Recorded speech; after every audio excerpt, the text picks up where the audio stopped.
Department of Commerce. We have Hannah Herring with Public Supermarkets. We also have some of our legislators, Chuck Clemens from the Florida House and Keith Perry from the Florida Senate. I want to thank them for their support over this last week plus of preparations and then response. We are, of course, working to help folks, particularly in the Big Bend region, recover as quickly as possible. As of this morning, since the storm hit, there's been almost 530,000 accounts that have been restored with power who lost power at some point. And that puts us down to about 39,000 throughout the entire state of Florida that does not have power at this point. You go up there, you see people are working. I saw the linemen coming in here. You've been able to make some progress. A lot of progress has been made here in Levy and Jefferson and Dixie, and finally getting progress after a couple days of 100% out in places like Madison and Hamilton. They're now making progress there. So we had all these linemen staged, ready to go. And so whether it's Tri-County, whether it's some of these other electrical cooperatives, they're now operating with way, way more people than they usually do. And I think that's part of the reason they've been able to make a lot of progress. I mean, normally a storm of this magnitude, to have this many people restored within, I mean, we had over 400,000 restored less than 48 hours after the storm, and now they've continued to do more. It's just having a lot of manpower and working to really be able to get the job done. So I think you're going to see more progress throughout today. Duke Energy, I think, is down to 3,000 or 4,000 that don't have power as of this morning. I think it's about 4,000. They're going to probably be done by tonight, certainly by tomorrow evening. So that'll be really good. And then that leaves, as of this morning, there's about 35,000 customers from some of the co-ops, and I know they're making progress. So you're looking at it's going to end up being, I think, a pretty rapid restoration compared to past storms, which is good because that helps with everything. When you're trying to clean up debris, when you're trying to get all this other stuff in order, to be able to have power and to be able to have those services makes a really big difference. Yesterday, I was in Keaton Beach for the first time. So that is technically where the storm made landfall with the eye wall. And there was damage, and there was some significant damage. They did not, though, have the same type of storm surge that Horseshoe Beach did or Cedar Key did. And I think it's because that storm kind of turned to the northeast as it was heading north. And so that spared them most of the surge, and so most of the damage that I observed was wind damage because they had 125-mile-an-hour winds making landfall right there. We were also back at Horseshoe Beach, and you've already had Florida DEM's already had people who lost homes. There were travel trailers. I mean, normally that would take months to be able to do. We did it the quickest ever after Ian, and that took a decent amount of time compared to this, but that was like the fastest ever. Well, we still have a lot of those travel trailers, so DEM's working to get those to people. Some people lost their entire homes. Some of the homes just washed away that were right there on the water. Others had 4 or 5 feet of water in them. They're not livable right now. Probably can salvage them, but you gotta gut the drywall. You got to do all that, and that takes a lot of time. So to be able to put something like that on somebody's property, really, really good. You also had all the services that have now been staged at the marina in Horseshoe Beach. So everything from Citizens Property Insurance to Florida Commerce with our small business loans. We had Chick-fil-A that was distributing nuggets and chicken sandwiches. Publix was distributing water and Publix subs. So we really appreciate so many people. Particularly in the hardest hit areas, we've got a lot of folks, particularly with these charities, that want to be able to come in and help, just like they did with Hurricane Ian. And what we're going to need to do, which is different than Ian, is you got to lodge these people. They come from all over the country to work. Operation Rubicon is one. They will go and they will help fix your home for you. You got a roof problem, they'll come in. You need to get debris off, they do it. Particularly with elderly, it's very important that that help is there. So there's a lot of people that want to do, but there's not just hotels in Horseshoe Beach where we can house 800 people. So Kevin Guthrie, Florida Department of Emergency Management, working on makeshift base camps, figuring out ways to have those people so that they can stay local and work during the day. And so they're actively working on that. But we have a chance to have a lot of really good people help some of the hardest hit communities. And you see this, and it's none of this stuff's easy, but to have somebody have a home that they had for decades just kind of wash away, that's tough. That's a really, really tough thing to deal with. So we want to be able to be helpful with navigating through this recovery, which is going to be difficult for some of the folks, particularly in those hardest hit areas. As of this morning, there were 9 pods, points of distribution set up, 3 in Suwanee, 2 in Hamilton, 1 in Jefferson, 1 in Lafayette, 1 in Madison, and 1 in Taylor. They distributed about 250,000 MREs.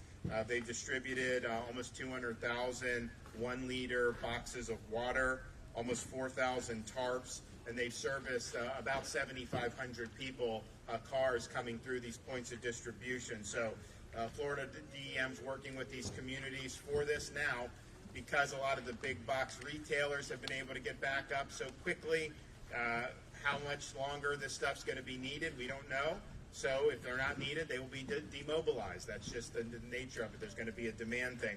We also had a lot of private groups that have been helping with meals. I was able to help serve some meals in Madison County a couple days ago.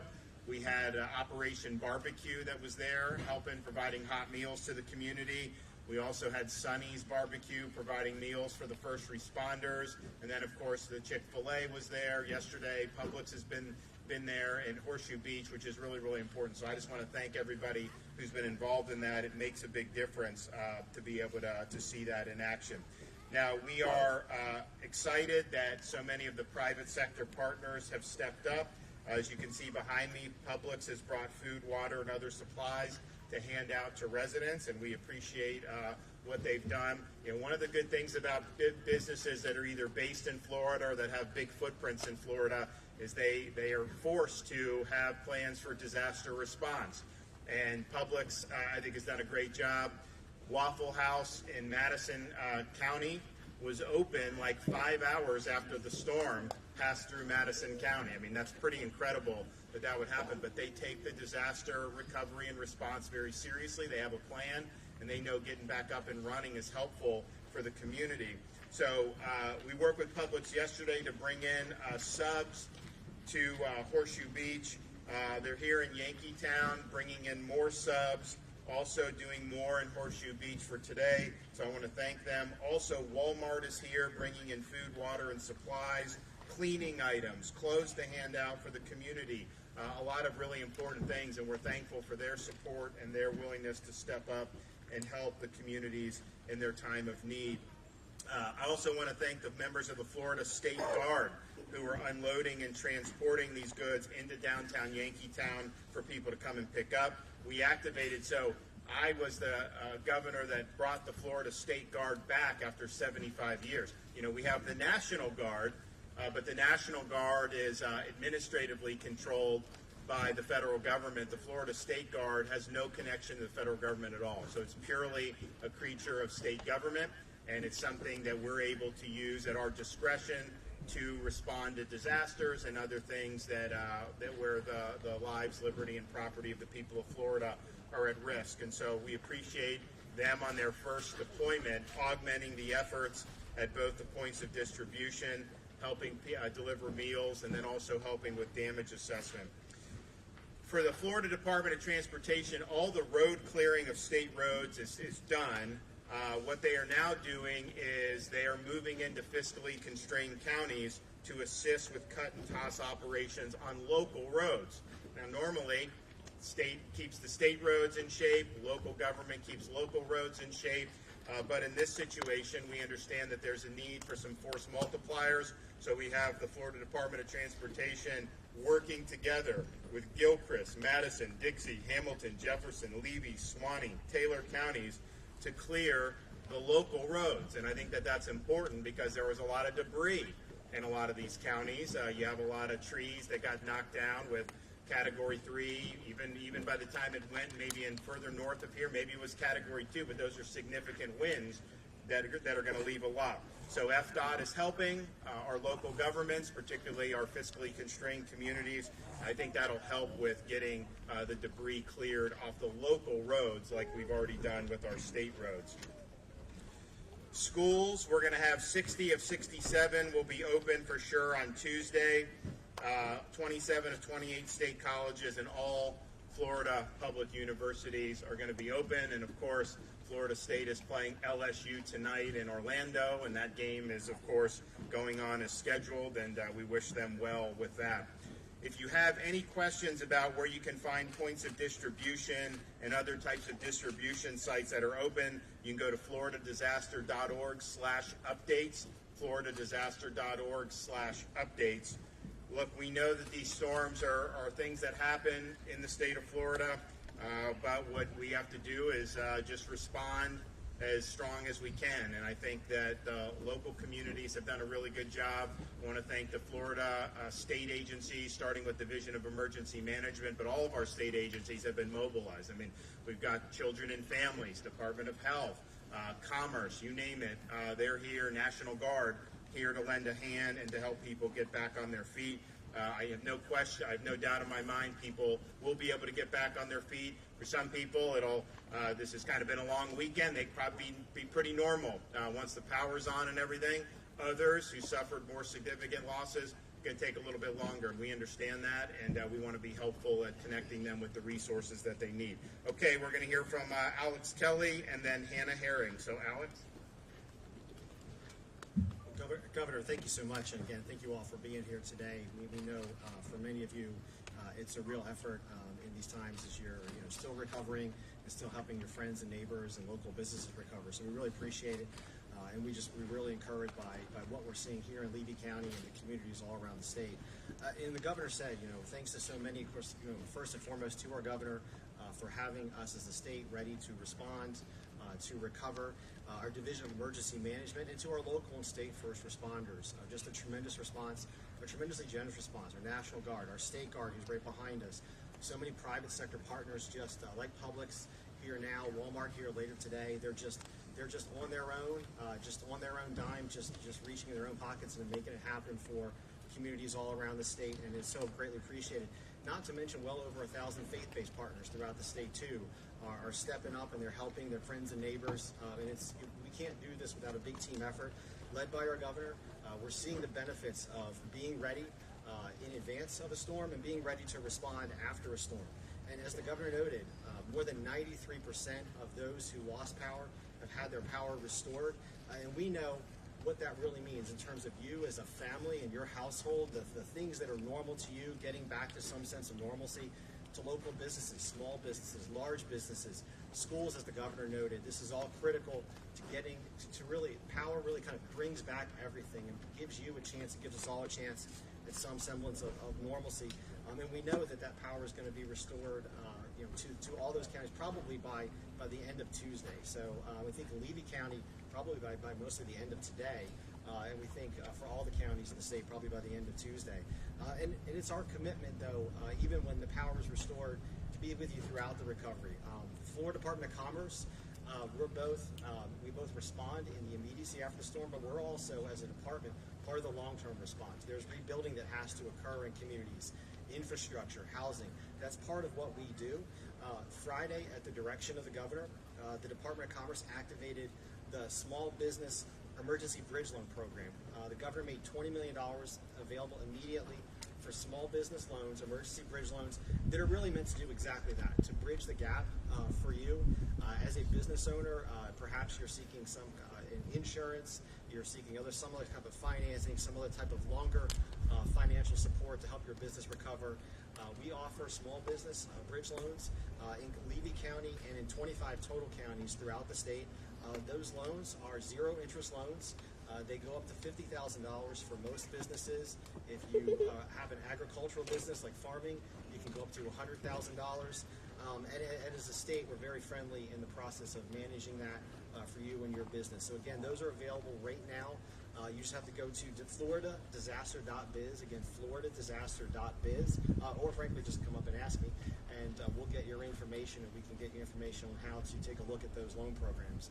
Additionally, as of 8 a.m. this morning, the Department of Commerce launched disaster unemployment assistance for Floridians impacted by Hurricane Idalia. And disaster unemployment assistance is a type of assistance that if you've lost your job in these counties that were impacted by the hurricane, disaster unemployment assistance moves much quicker. There's a work search requirement that normally, if you were going through unemployment, you'd have to demonstrate work search. But if you're impacted by the disaster, that's waived, and that includes for people in Levy County and all the surrounding counties. So that's something that if you know someone or if you yourself have lost your job as a result of Hurricane Idalia, that's something that you can take advantage of. And again, these tools are meant to help you bridge the gap to when we can all recover, we can get back on our feet. And that information, if you want to learn more about disaster unemployment assistance, just go to floridajobs.org. Again, floridajobs.org. And another just tremendously helpful tool for the Florida Department of Commerce and the state overall is we've launched a business disaster assistance survey, a survey that any business in the disaster affected areas can take, identify the types of costs and different impacts that you've had as a business. Just go to floridadisaster.biz, again, floridadisaster.biz. You can take that survey or you can share that survey with businesses that you know had an impact. It's really important that we hear from you.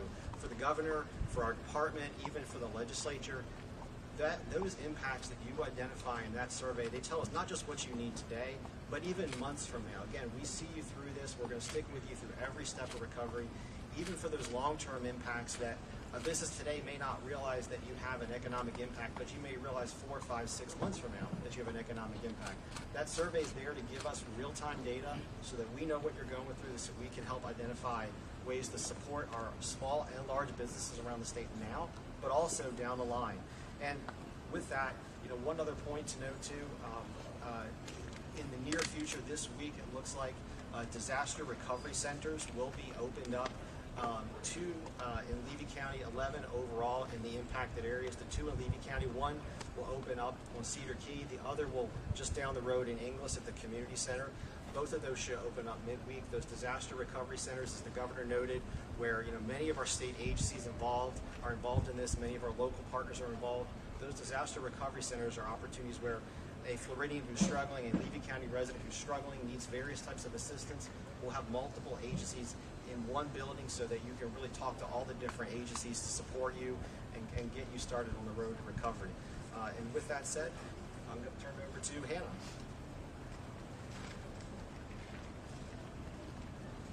Good afternoon. Thank you guys so much for being here. It's been great to speak with a few of you today. With Florida being Publix's home state, it's always on our minds to take care of our neighbors in need, and that's no difference in natural disasters.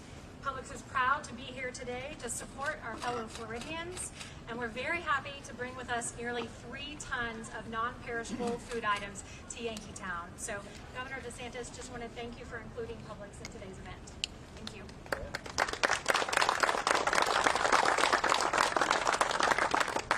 Okay, so I'm going to be making some other stops today in the general area, Citrus County, and Levy on the way out, and but we're going to continue to work hard to get everybody back on their feet. Particularly, hopefully, we'll have some final news on the power relatively shortly. I think if we can get almost everyone who can receive power back up, less than a week after the storm, that's going to be a pretty impressive feat. So.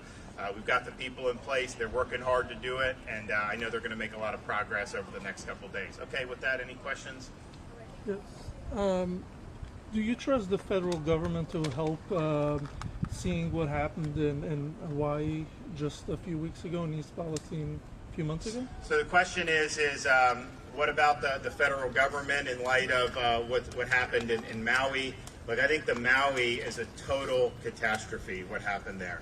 And I don't think we have all the answers to that. I think we should have all the answers to that. It's interesting how incurious our corporate media is about what happened in Maui. I mean, I don't see them interviewing parents who can't find their kids, but we know there's a lot of people missing. So that was a total disaster, really, really heartbreaking to hear some of the stories, even though they're not being publicized. I think this situation is much different. I think that the state of Florida, we prepare for this stuff. We were prepared.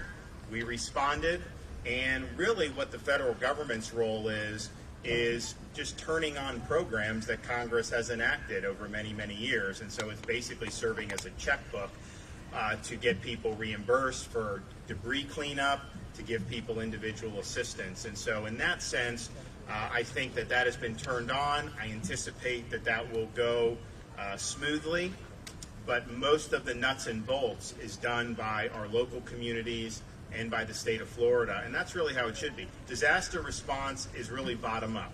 It's bottom up. The people in the communities know when you're in Cedar Key and they're talking about evacuating in light of the storm. That's not the federal government doing it. It's not even the state government telling them. That's the local government saying, if you're in this zone, you're going to be susceptible to storm surge. It's time to evacuate. Now, people can make their decisions based on that or not, but I think that people who were in really significant harm's way of storm surge, by and large, heeded those warnings, and that's why we still have not had one single coastal fatality reported. There was one traffic fatality in Alachua County involving the storm that has been confirmed, but none on these other areas. And this was some major, major storm surge. And so you had that, you had the state managing and assisting, and that's really the bread and butter.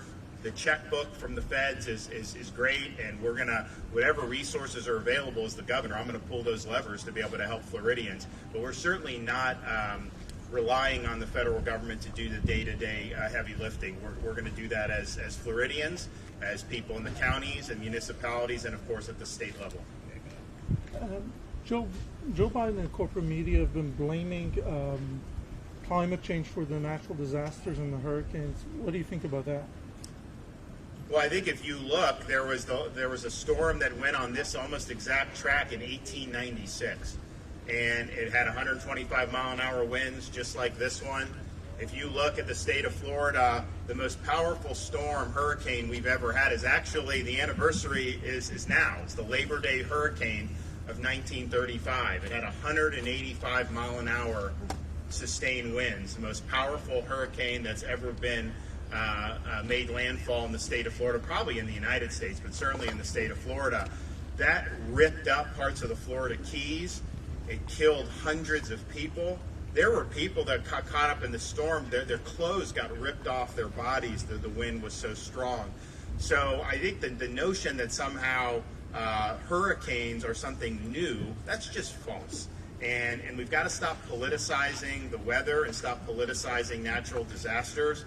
We know from history there have been times where it's been very busy in Florida, late 40s, early 50s. You had a lot of hits of significant hurricanes. So I think sometimes people need to take a breath and get a little bit of perspective here. But the notion that somehow if we just adopt, very left-wing policies at the federal level, that somehow we will not have hurricanes, that is a lie. And that is people trying to take what's happened with different types of storms and use that as a pretext to advance their agenda on the backs of people that are suffering. And that's wrong, and we're not going to do that in the state of Florida. Thank you.